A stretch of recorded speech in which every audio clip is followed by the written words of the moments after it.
Zanzibar is as evocative on the tongue as it is in real life. Spicy, sultry, tropical, and teeming with echoes of a bygone era of sultans and slaves, of colonial and corporal exploitation, of missionaries and Allah under steamy African skies. How'd you like my sexy voice, motherfucker?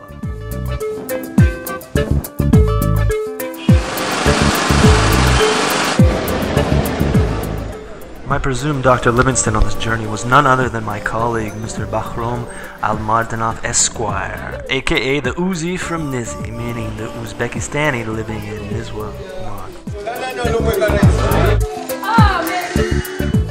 If you just so happen to be a fan of the revolutionary rock band Queen, then you already know that Zanzibar is the birthplace of none other than frontman and larger-than-life personality Sir Freddie Mercury.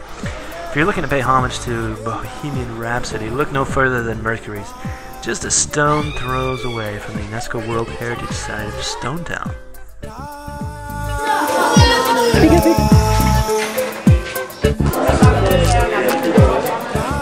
Stonetown is a labyrinth mishmash of Arabic, Indian, and African architecture, funded in no small part by the lucrative slave trade controlled first by the Portuguese and later, after many bloody confrontations, by the Omani dynasty. The Omani influence is still clearly visible in the predominantly Islamic attire of Zanzibarians. Just like in Oman, the men of Zanzibar wear dish dashes, floor-length shirt dresses, and sporty embroidered caps, while the men wear hijabs, head veils, and black abayas, a thin polyester gown of sorts. The Portuguese imprint is visible in the mostly neglected and molding Catholic cathedrals scattered amongst the minarets and crescent moons of the Islamic tradition.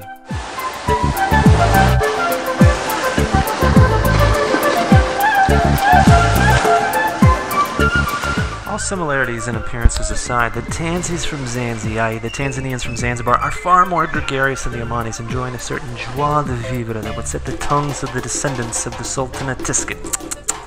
In Oman, if you're of Zanzibar descent, and there are boatloads in the Sultanate, you're known as a Swahili after the lingua franca of East Africa, and have a reputation of being looser in the morals department than the Ibadi standards.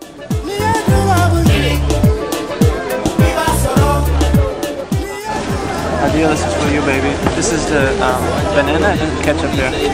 Okay? This is for you. I'm doing one for you. Delicious.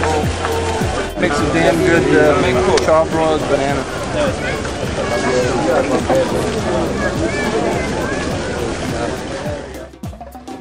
As my Omani students would say, there are, quote, many advantages and disadvantages, unquote, of traveling in a, quote, man couple, unquote. One advantage is that you get to share the wonder and beauty of travel in a foreign land with someone. The correlating disadvantage to that is that that someone is a man, and checking into a hotel together can often raise a few eyebrows.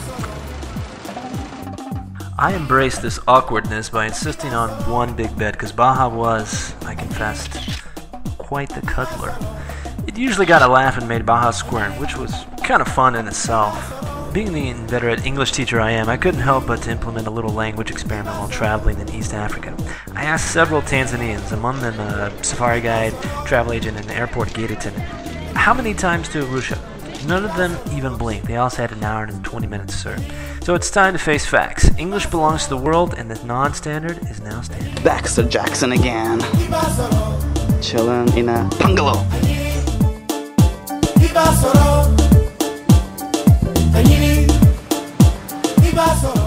These guys here are Maasai warriors from the Serengeti Plain. They flock to the beaches of Zanzi to turn a quick tourist buck and to keep the Mzungu ladies entertained. When they're not playing tiddlywinks, that is. So by the end of the trip, we knew we had bonded, because we were at that point in our bromance when we could comment on the tonal range and pitch of each other's farts. Ah, male bonding.